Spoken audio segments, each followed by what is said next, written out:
How's everybody doing? Everybody hear me all right? Cool. Hear you. Awesome.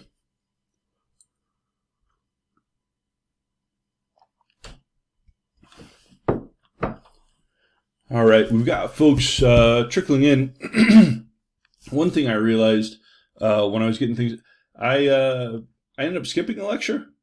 The whole process, the whole thing on social influences and things like that, I skipped right over to prejudice and stuff like that. And so what we'll do today, we're going to finish up the stuff on prejudice and aggression and stuff like that.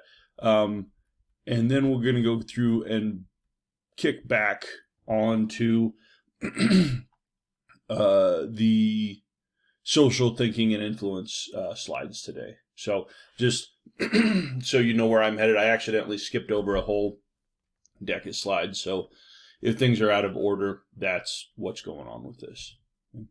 My bad. So any questions about where we're at, where we're headed, material up to this point, anything like that? Feeling good with stuff? Cool. All right. Want to finish up here with, we'd finished up last time talking about stereotype processing and things like that, right?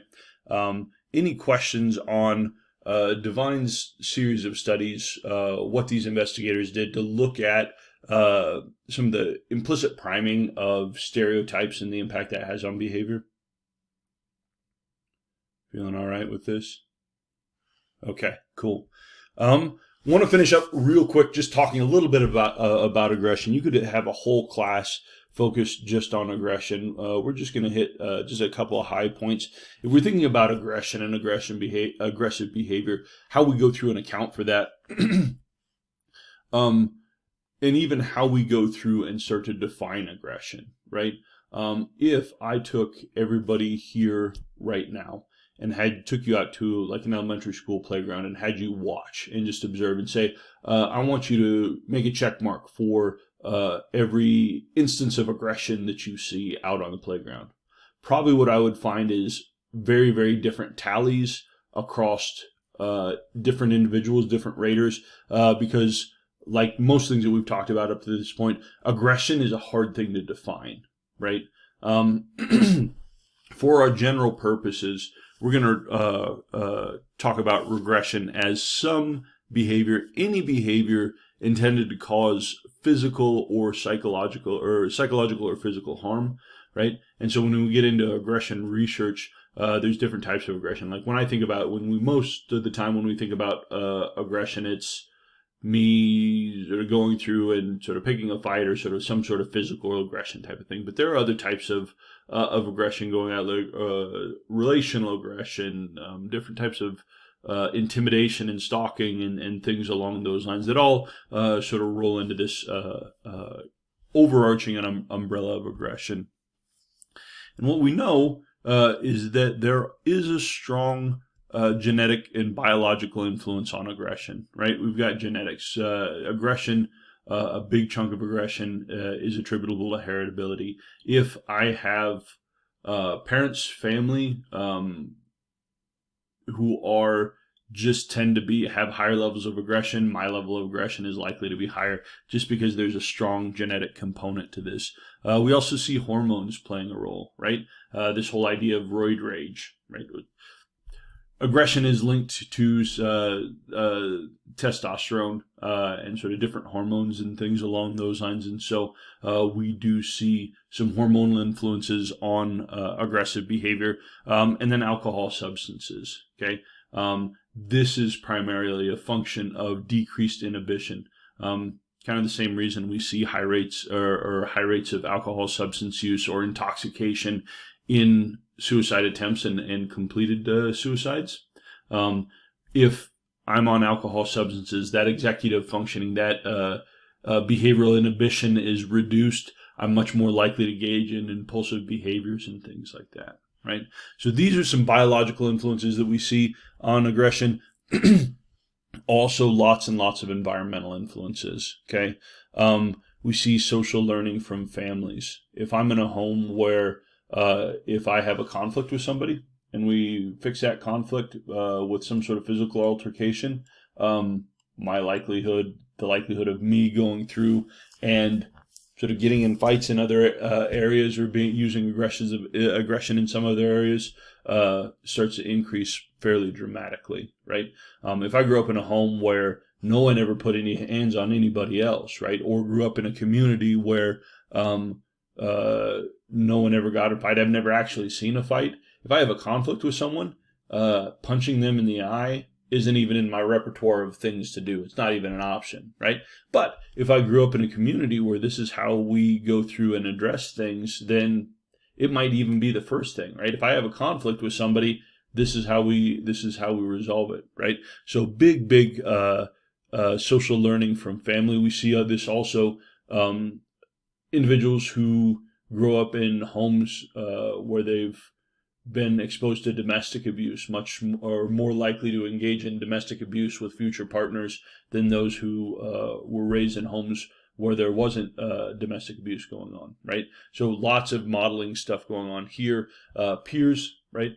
If I hang out with friends and my friends get in fights, fighting is not a strange thing to me. It's just something that I go through and do. So we see peer influences and then some media influences too. This effect isn't as big as some of these other influences, but if I'm if I take kids and I show them violent movies or movies where the actors or people being portrayed are sort of fighting or having them play video games and things like that, the likelihood that those kids will model that behavior and sort of fight and aggress starts to increase to some extent.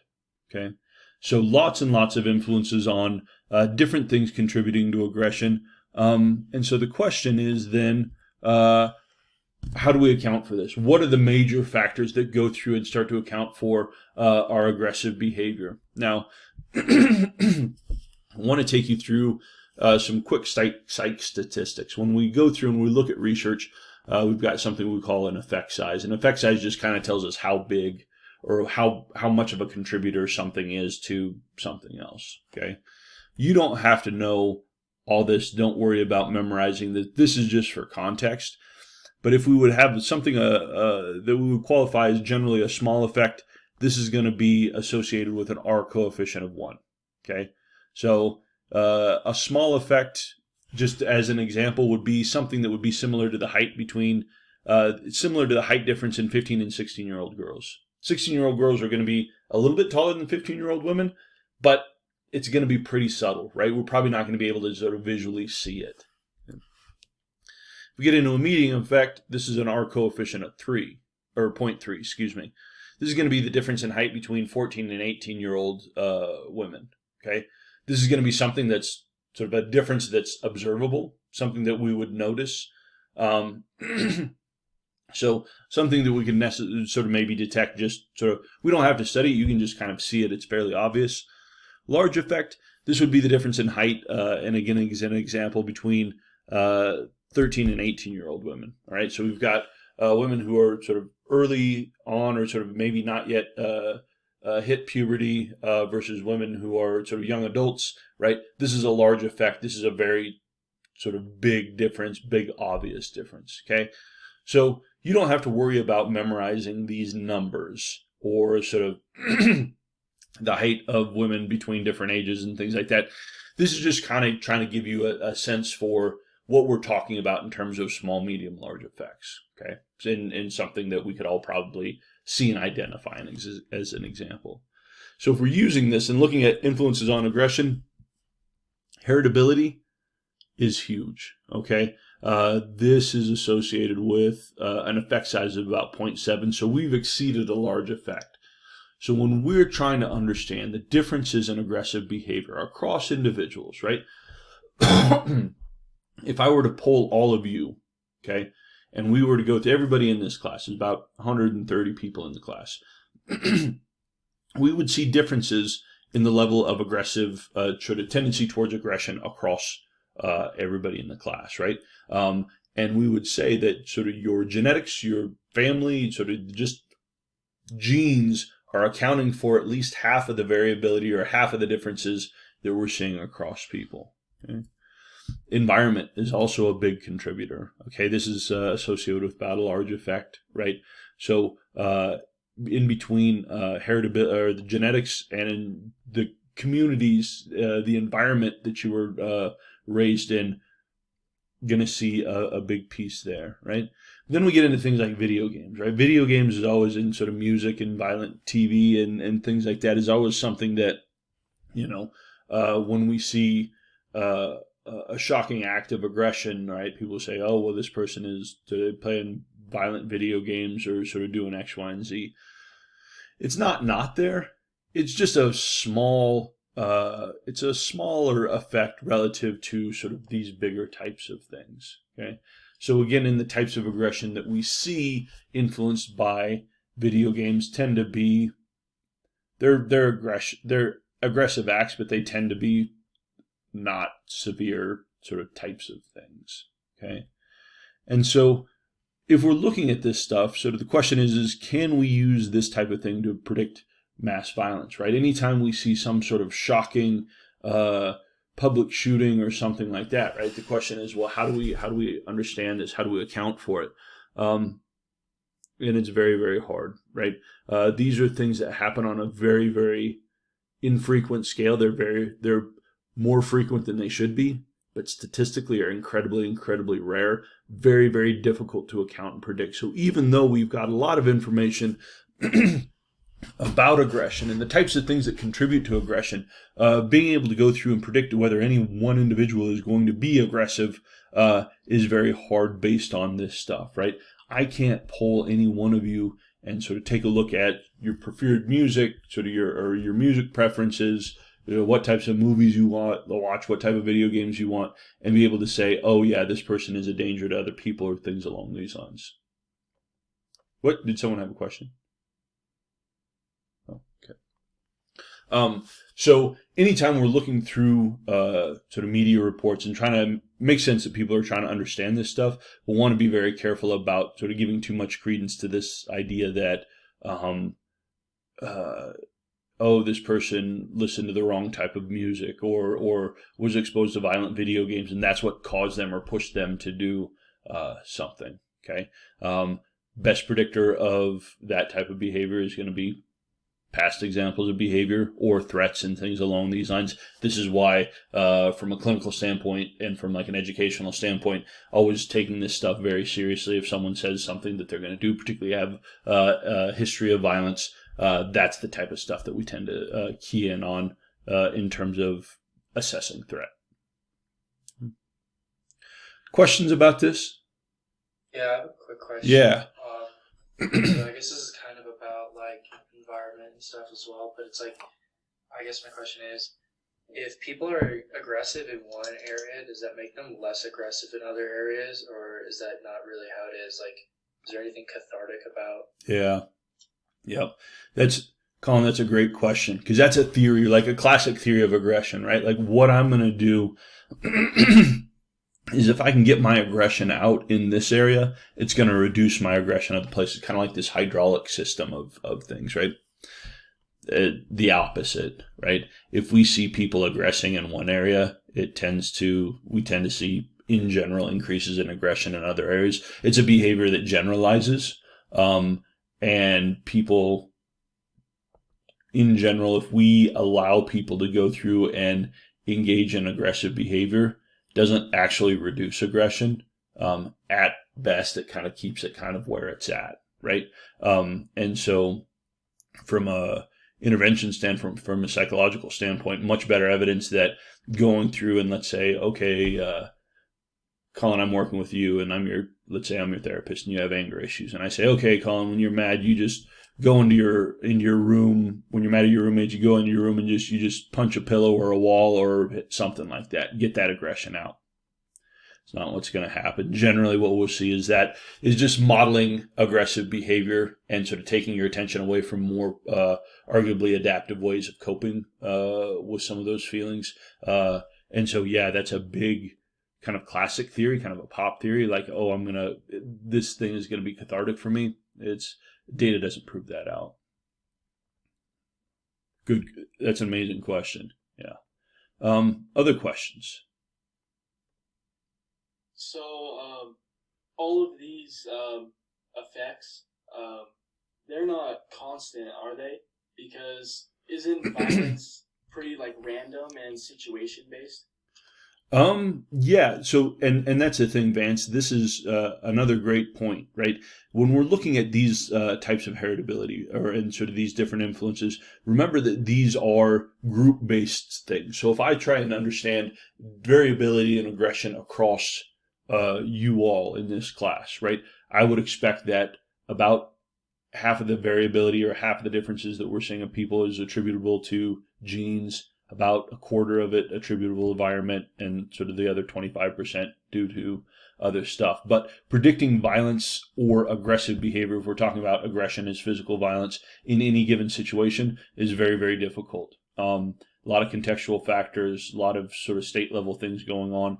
My best indicator, Vance, if I am watching someone and I want to see whether or not they're going to engage in physical aggression in a given situation, is knowing their past behavior. Is this someone who's tended to respond aggressively in these types of situations before? That's going to be your best predictor of aggression in a specific situation. But again, it's very hard. It's a difficult thing to predict. Okay, thank you. Yeah. Awesome questions. Anything else? All right. So, thinking about this, and with this social psychology stuff, right? The idea is trying to use what we know about human behavior and influences to start to understand things that seem to be unexplainable, right? Things like mass suicide in, was it 80, 79, 80, something like that. Cult leader brought people down to South America, and everybody drank poison Kool-Aid and killed each other and killed themselves, right? It's easy to say, oh, well, those people were all obviously crazy. No, these were normal people. These are people like any of us, right? And we think about like how could someone go through? Because if Kate, if you walk up to me today and say, hey, Dr. Clapp, I got this cult. You want to come down? We're all going to poison ourselves in South America. I'll be like, oh, cool, I'll pass. Thanks, though, for asking, right?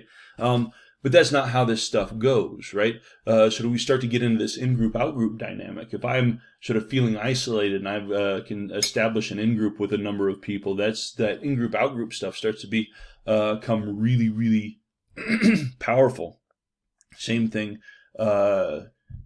Early on in the 2000s, we had the Abu Ghraib prison scandal, right? Where we had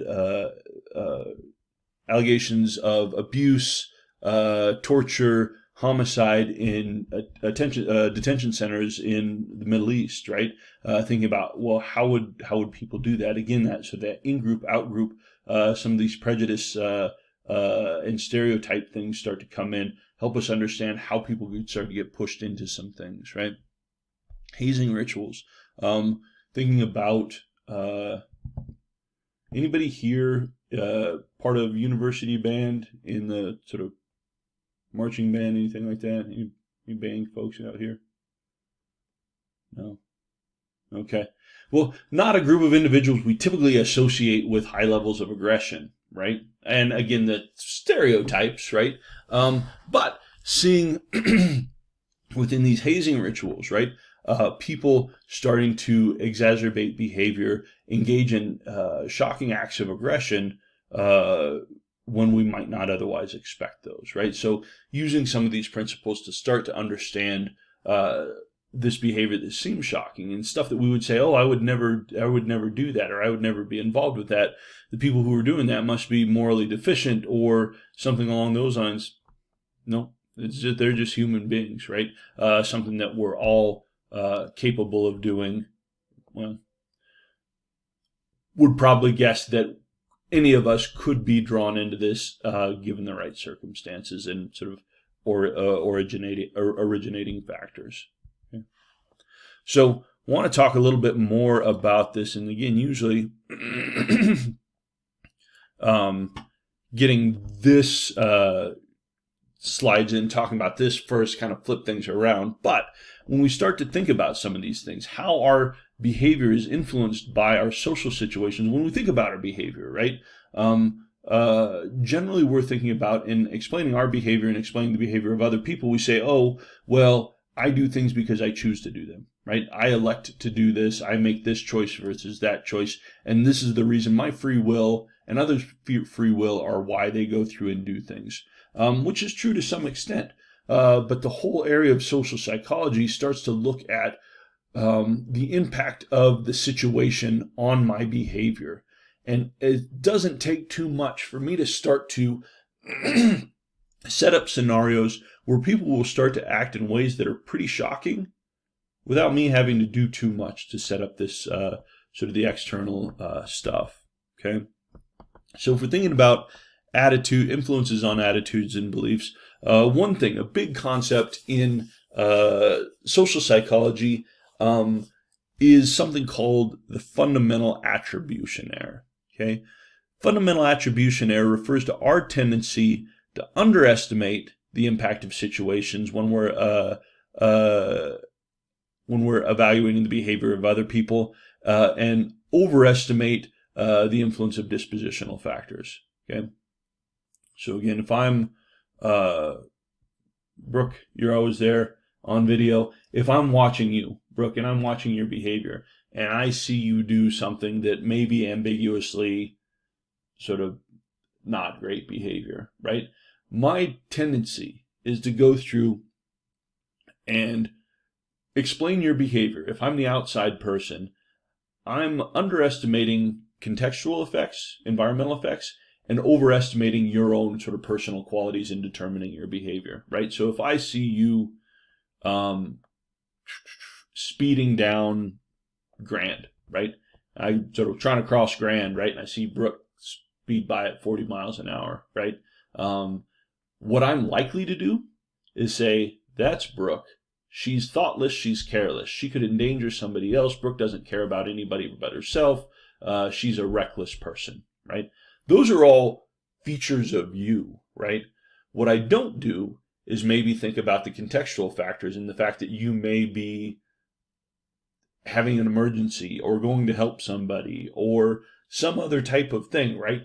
Some environmental factor that is accounting for your behavior. Fundamental attribution error says what we tend to do is we tend to attribute people's behavior to internal, personal stuff and ignore the contextual types of things, okay? So same type of thing, like if I'm seeing someone sort of get involved in a group and they're sort of engaged in some sort of behavior, sort of like the hazing stuff, right? I see someone who was involved in a hazing thing and be like, oh, well, that person is just a mean, cruel person. That's why they're hazing the other person, not recognizing that there's a lot of social contextual factors and pressure that go into this. Okay, so if I'm talking about fundamental attribution error, it's my tendency to, when I'm explaining, coming up with my own explanations of behavior, to focus more on stable internal characteristics of the person and tend to underestimate environmental factors, right? This is related to, we can take this another step and get into actor-observer bias. Actor-observer bias, so if I'm trying to understand Cade's behavior, my explanation of Cade's behavior is going to be much more likely to be pinned on internal stable things about Cade as opposed to what's going on in that situation at a time. But conveniently, what we do when we're looking at our own behavior and explaining our own behavior, we flip this around, right? Actor-observer bias refers to our tendency to attribute our own actions to external causes, but others' behavior to internal factors. Okay, so let's say Cade and I are out. We're downtown. Let's pretend it's not COVID, but Cade and I go downtown. We go to the bar, and we both have too much to drink. Okay, and both Cade and I get in our car, drive home, and we get tickets. We get DUIs, right? When I'm thinking about Cade's behavior, my explanation of Cade's behavior, well, Cade got a DUI. He's thoughtless and he's reckless and he's a dummy. He needs to stop drinking so much. And basically it's a moral failing on his piece, right? But my own stuff, same thing happened to me. but you don't understand what was going on, right? I had to do this. There was this thing going on. I was driving fine anyway, and the cop was just harassing me, right? So exact same situation, but actor-observer bias says I'm attributing Cade's behavior and explaining Cade's behavior as a function of internal things about Cade.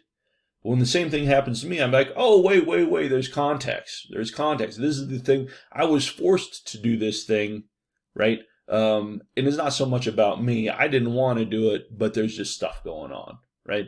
And so we see this sort of flipped, this flipped standard. If I'm attributing and trying to understand things about other people, strong tendency to attribute their behavior to internal types of stuff. But we flip this around if I'm trying to explain my own behaviors. Okay. Do we see kind of how this fundamental attribution error, actor-observer bias, is going on? Okay. The key thing here is recognizing that we as human beings, when we're trying to evaluate the behavior of other people and trying to understand them, taking context, sort of underestimating the power of external social forces on behaviors. Okay. And our external social forces on behaviors are very, very powerful. Right? Another thing that comes up in terms of social psychology, something known as cognitive dissonance. Okay,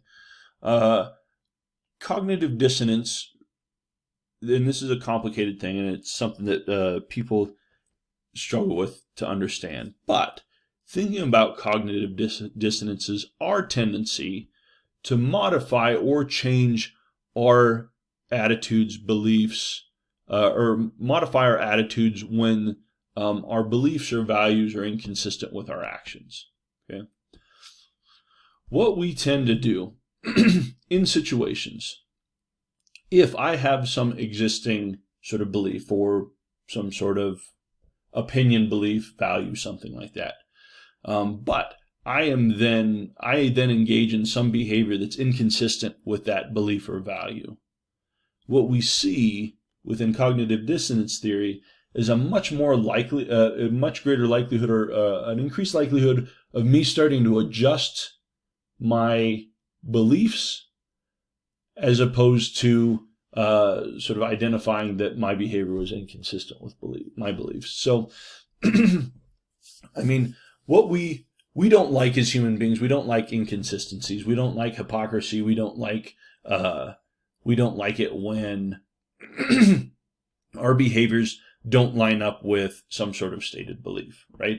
But sometimes we engage in behaviors that are not consistent with our beliefs, right? But I can't jump in the Wayback Machine and go through and change my behavior. Behavior's already out there. I've already done that. So what we see among people is a tendency to subtly start to shift their own beliefs in order to bring them in line with behaviors. Okay. So classic experiment, sort of identifying cognitive dissonance. Some researchers, Leon Festing, are doing some research that involved this pegboard task. What investigators did is they brought students in, and they said, all right, what we're going to have you do is we're going to have you help us out with this this attention task or something like that. And what they had students do is they had a grooved pegboard. Anybody ever seen one of these? Anybody used one of these before? Had to do these? Okay, Madison, you're nodding your head. Where did you see one of these before? In like middle school, we had like these game days or whatever. Uh-huh. Okay, yeah. So the task here is you've got this board with a bunch of little keyed slots, and then you've got this little bin that's got these grooved pegs in it, right?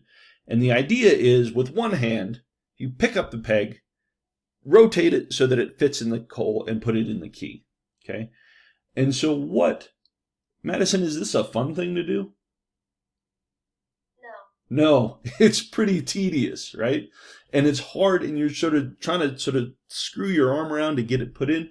What investigators did is they recruited participants to come in and said, hey, we're going to have you do this task. It's looking at attention, things like that. And they had them do this for a straight hour, right? So again, Madison, that you've done one of these. I've done one of these before too. How long did you do it? Like maybe 15 minutes. Yeah, right. A full-on hour is taxing. This is, I'm not going to say it's the worst, but it's pretty close, right? This is not a fun task. It's boring. It's tedious. It's frustrating. No one likes it. Usually you're doing this for a few minutes, then they had them do it for an hour. Okay. And so what they had is they had students come in and they said, okay, so to do this, had them do this for an hour. And then they say, okay, hey, thanks for your participation. Really appreciate you helping out. But hey, what's going on? We've got someone out in the waiting room, and this is another participant. What we'd like you to do is we want you to go out there and just really talk up the study. Tell this person how exciting it is, and we're going to pay you some money to go out and just really sort of hype up this study, how interesting and fun it is, things like that, right? And what they did is they randomized people to conditions. People in the first condition, they say, hey, go out, hype up this study. Tell the person out in the waiting room how exciting this is going to be. We'll give you $1 if you go through and do this. Okay. Other people in the second condition, same thing, same task. Say, hey, go through, hype this up. If you do this, you walk out there and give this person the cell job. We'll give you $20. Okay. And so after the person went out, sort of the participant goes out, sort of tells the person in the waiting room sort of how great this was and how exciting this was, things like that. You say, okay, then the person goes in the background to do the pegboard task, right? In actual fact, the person in the waiting room was a Confederate. They weren't actually a participant. They were in on the project, right? But after the Confederate goes back in to do stuff, researcher comes out and says, all right, hey, thanks for doing that. Hey, also just before you take off, will you go through and rate for us how much you actually enjoyed that pegboard task? How willing would you be to come back, do this again? Specifically, the sort of putting the pegs in the holes and things like that. Okay, so from a dissonance standpoint, who would we expect to rate this boring pegboard task higher? The people who we paid $1 or the people who we paid $20? People who got paid $20. You would think that. Why is that, Cade? Because they actually got a reward out of it. Even if it was boring, they still got a reward out of it. Okay. And that's what people generally think. You would be wrong. Okay. So I just set Cade up to sort of take the fall for this. But that's what you would think, right? You would think the people who got $20 would be like, oh yeah, no, that was pretty cool. But remember, we're not sort of asking them how much did you like to get paid $20. We're asking them how much did you actually like the pegboard task, right? What we find is that those individuals who got paid $20, there's low dissonance here, right? What I've done is I did this thing that was terrible and made me want to punch myself in the eye. And you made me do it for for 60 minutes. But then what I did is I went out and I was incentivized to engage in a behavior that was inconsistent with my belief. I think this pegboard task is terrible.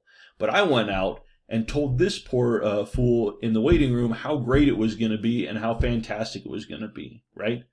But you paid me $20 to do this, right?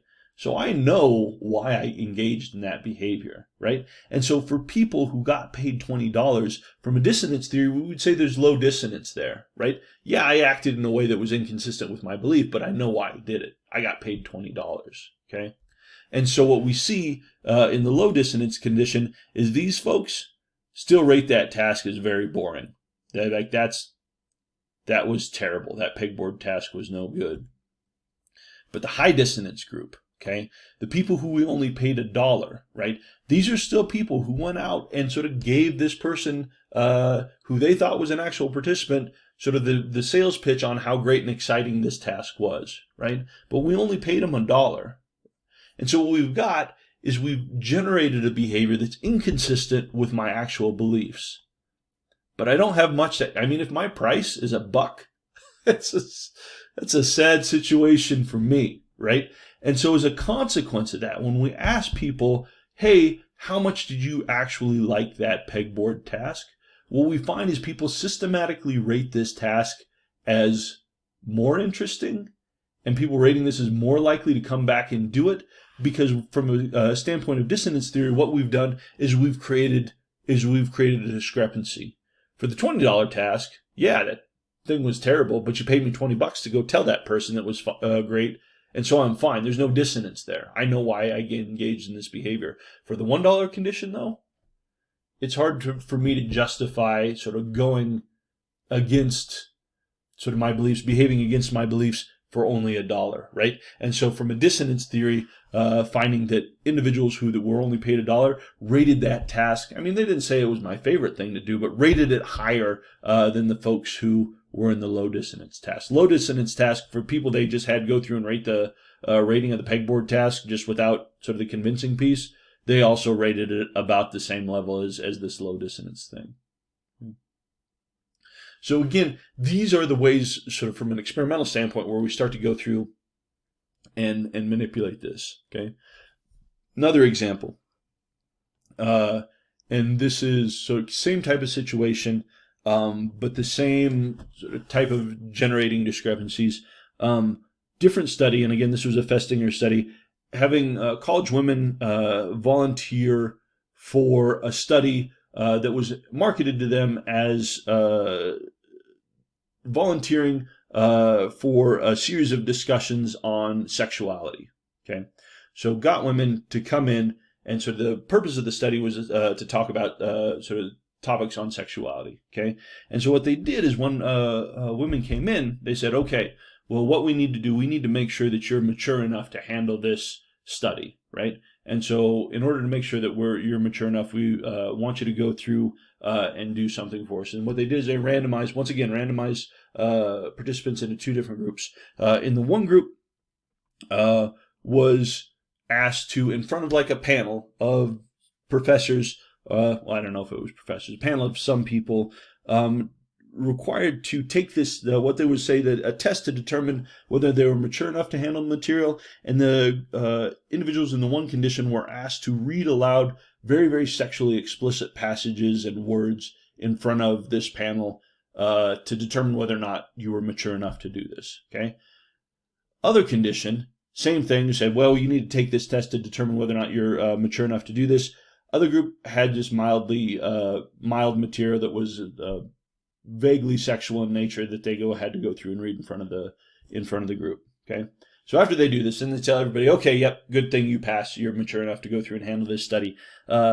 Came in, and what actually they had participants do is sit on a long, boring discussion of animal sexual behavior. Like basically, it's a long, drawn-out discussion of animal husbandry. Right? It's very, very dry, very, very boring, like intentionally sort of mind-numbing stuff, okay? So after they have participants set in on this thing, then they go through and ask people, okay, hey, thanks for coming in. Can you tell us how much you like this study and how much you would be willing to go through and sort of participate in something like this again, okay? Based on dissonance theory, who's more likely to rate this task as more interesting and more likely to come back? The folks who had to read only mildly sexually explicit stuff, or the folks that had to read like really, really embarrassing stuff in front of people or sexually explicit material?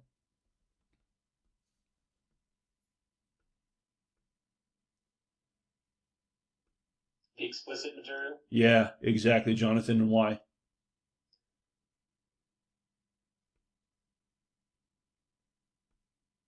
Oh, you're muted. It kind of is like you're supplementing how you originally thought, so you change that attitude to like make yourself feel better about having done it or possibly doing it again. Yeah, exactly right. What we've done is we've resolved. We've had someone go through, a group of people and that had to do something that probably any of us would be quite embarrassed to do. It's an uncomfortable thing to do, right? But what we've done is we've gone through, and so I've done this to participate in this study, right? And so I've already done this. I've thrown myself out there. I've engaged in this sort of very, very uncomfortable task in order to get to this thing, right? But when I get to that thing, I find that thing is really, really terrible, right? Now, if you would have asked these people on the front end, be like, hey, would you like to read a bunch of sexually explicit things to a group of strangers? People would say, no, I don't want to do that, right? But they've already done it, right? And so what we see with dissonance is we create a discrepancy. I've behaved in a way that's inconsistent with sort of my beliefs or values and preferences. I can't undo that. So what I do is I start to shift my judgment about the value of this situation or the belief in things along those lines to go through and sort of help resolve that discrepancy. For the folks who didn't have to do sort of much to get to only had to read mildly explicit stuff or sort of things that weren't that big of a deal, say, oh yeah, no, that discussion was boring. That was stupid. I don't want to ever do that again, right? But if I've had to climb a big obstacle to get in there, it really solidifies my dedication to this back. It wasn't my favorite thing, but it was fine, right? And so what we see here, and we can start to see this going on in, I don't know, is anybody here involved in the Greek system? No one right now. And again, sort of fraternity, sorority stuff has changed a lot, but sort of in the history, like some not so great things in terms of hazing and stuff like that, right? But if we think about that as an example, if I said, hey, Colin, do you think it would be, how do you feel about someone bringing you out and publicly humiliating you and making you do things that you don't want to do just for the purpose of making you feel uncomfortable? You would probably say, yeah, that's not cool. I am not for that, right? But if you go into, let's say you rush for a fraternity, right? And you go in and you have to engage in all these things, right? And these are behaviors that you're being sort of compelled to engage in that are against your sort of beliefs, right? On the back end, what's likely to happen is you start to two things. One, say like, oh, well, sometimes humiliating people in front of other people is an okay thing to do, right? We see a shift in that belief about that behavior and also an increased dedication to sort of whatever it was that you had to walk through fire. So whatever I had to walk through fire to get to better be pretty important. And if it's not, that creates a discrepancy because now my behavior doesn't make sense and I don't like that. And so what I start to do is increase my ratings of my dedication, sort of adherence to this thing. Yeah, this was super important. Yeah, I'm missing a pinky toe now, but pinky toe is worth it to get into this organization because if not, then I just gave up a pinky toe for no reason at all. I don't like that. And so what we see is this dissonant shift with things. Okay. Is it also because it's like the in group sees it as like acceptable and normal? Yeah. So that it's like, since you want to get in, it's like, well, if this is just what normal is. Yeah. We start to see this shifting of stuff quite a bit, right? Where, boy, everybody else is doing it. Intense social pressure to do this, and so I'm much more likely to engage, okay? We also see this, so you're exactly right, starting to play into social conformity. A number of different things that we see in terms of our behavior, how it changes in social settings. See things like social facilitation, okay?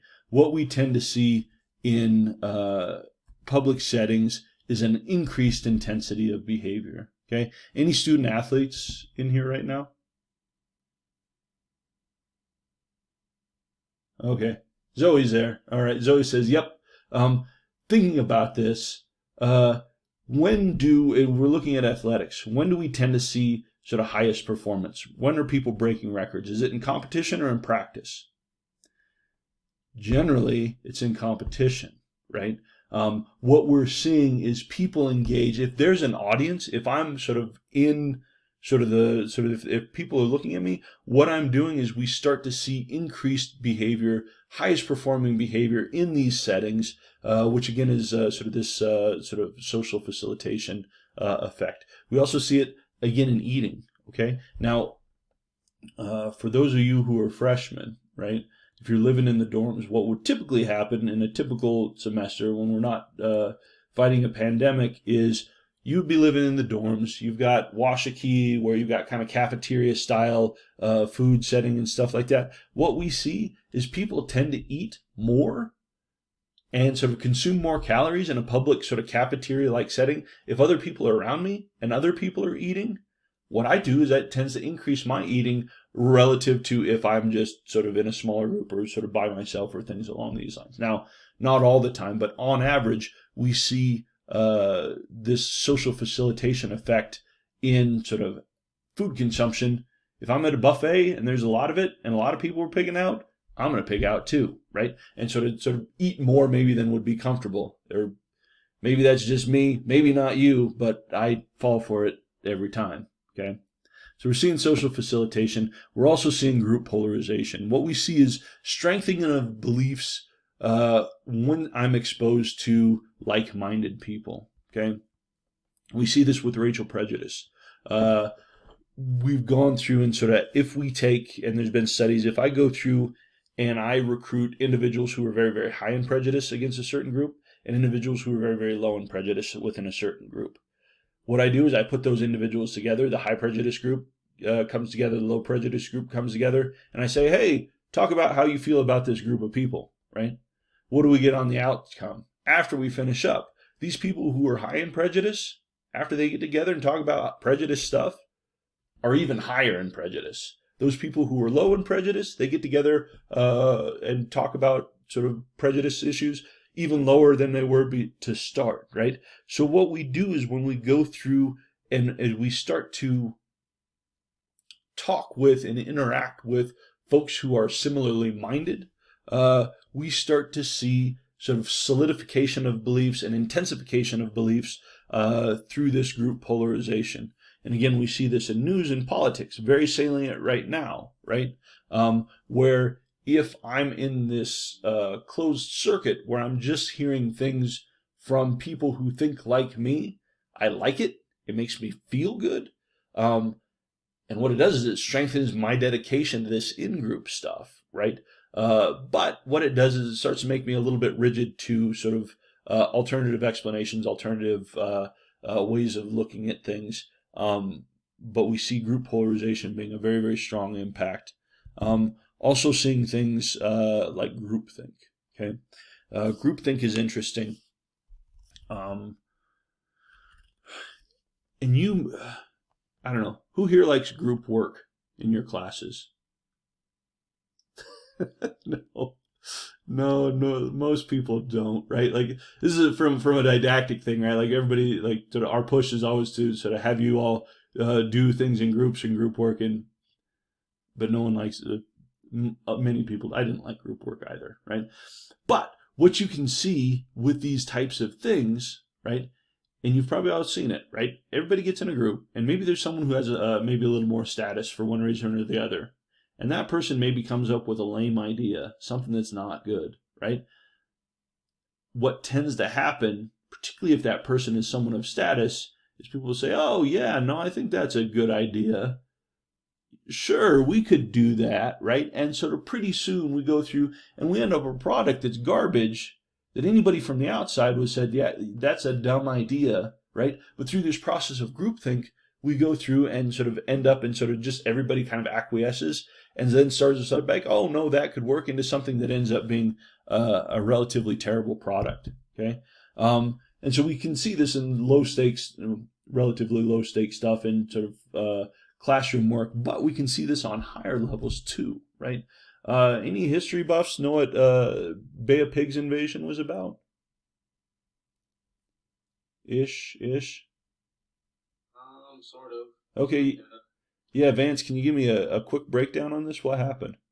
So it was during like the Cuban Missile Crisis, I believe, and there was a team that was sent in to I don't remember if it was get information or to stop an insurgency, but anyway they went in and it went very horribly and everyone found out about it and it wasn't very good. Yeah.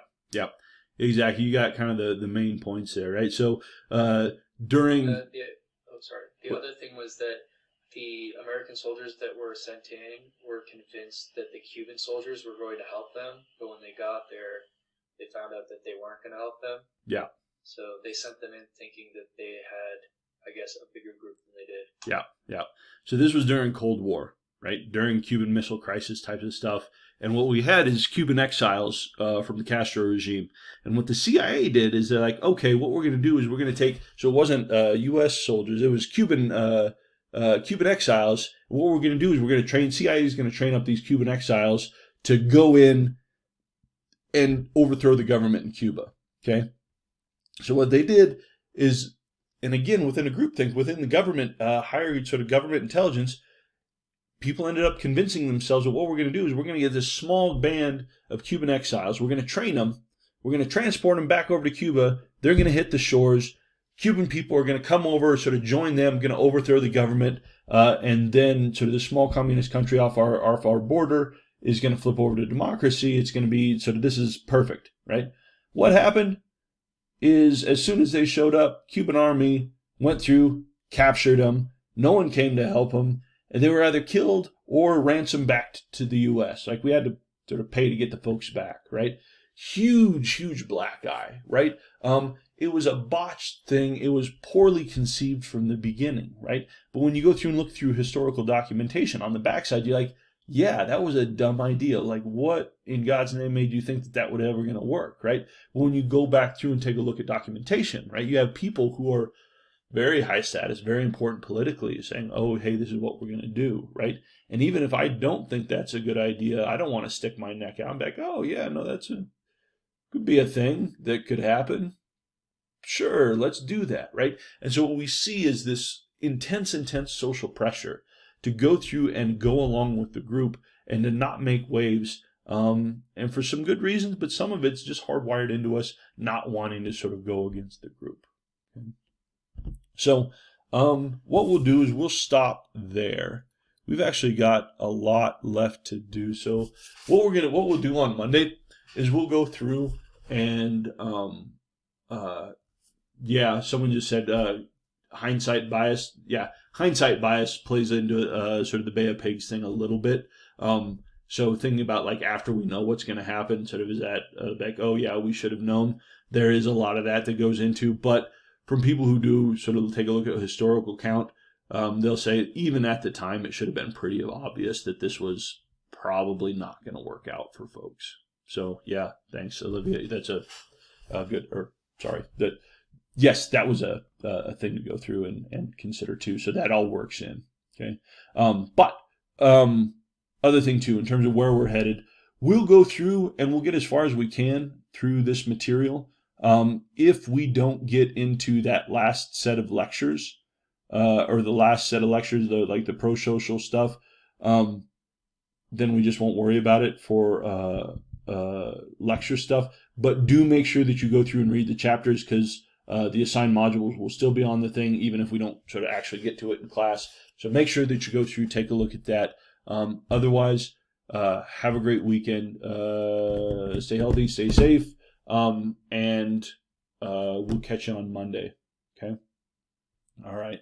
If you need to take off, you can take off. If anybody has questions, let me know. Doing good with this? Okay. Oh, Colin, do you have something? Yeah, I have a question that's not really about this though. Okay, cool. You can hang out, sort of once everybody else takes off here. Anybody else have questions? No? All right, cool. We'll catch you on Monday.